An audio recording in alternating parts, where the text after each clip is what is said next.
ரொம்ப நாளா எல்லாருமே கேட்டுட்டு இருந்தா ஹிப் ப்ளீட்ஸ் எப்படி அரேஞ்ச் பண்ணுறது அப்படிங்கிற டியூட்டோரியல் தான் இப்போ நீங்கள் பார்த்துட்ருக்கீங்க. ஃபஸ்ட்டு நம்ம வந்துட்டு ஃபஸ்ட் ப்ளீட்டை எடுத்துகிட்டு வந்து நல்லா டைட்டாக எடுத்துகிட்டு வந்து பெல்லி பட்டனுக்கு ரைட் சைடாக கொஞ்சம் கீழ் பக்கமாக வச்சு டயக்னலாக வச்சு ஒரு பின் பண்ணிக்கோங்க.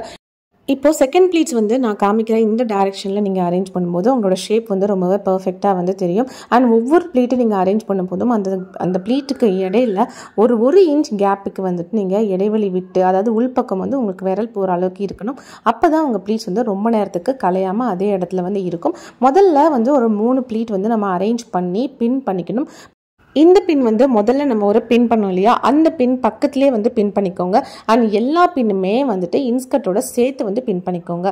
இப்போ அதுக்கு அடுத்த ப்ளீட்ஸ் வந்து பார்த்தீங்கன்னா, நீங்கள் சாரியோட சென்டர் ப்ளீட்டை இந்த மாதிரி தூக்கி பிடிச்சிங்கன்னா உங்களுக்கு சாரியே அழகாக அரேஞ்ச் ஆகி வரும். அது எப்படி அரேஞ்ச் ஆகி வருதோ அதே டைரெக்ஷனில் வச்சு நீங்கள் அரேஞ்ச் பண்ணி மேலே எடுத்துகிட்டு வந்து நீங்கள் பின் பண்ணணும். நீங்களாக ஒரு டைரெக்ஷன் வச்சிங்கன்னா சாரி வந்து கொஞ்சம் நேரத்தில் கலைய ஆரம்பிச்சிடும். ஸோ சாரியை தூக்கி பிடிச்சி அது எந்த டைரெக்ஷனில் ப்ளீட்ஸ் வருதோ அதே டைரெக்ஷன்லேயே ஒவ்வொரு ப்ளீட்ஸ் வந்து அரேஞ்ச் பண்ணும். அகைன் ஒவ்வொரு ப்ளீட்ஸ்க்கு இடையிலுமே 1 இன்ச் கேப் வர மாதிரி பார்த்துக்கோங்க. அண்ட் இந்த மாதிரி மேலே எடுத்துகிட்டு வந்துட்டு இன்ஸ்கர்ட்டோட சேர்த்து வந்து பின் பண்ணிடுங்க. ஸோ எல்லாமே நீங்கள் முதல்ல எந்த பின் பண்ணீங்களோ அதே பக்கத்துலேயே இருக்கணும். அதுக்கப்புறமா அழகாக நீங்கள் வந்துட்டு உங்களோட சென்டர் ப்ளீட்ஸை டக்கின் பண்ணிங்கன்னா சூப்பராக ஹிப் ப்ளீட்ஸ் வந்து அரேஞ்ச் ஆகிடும்.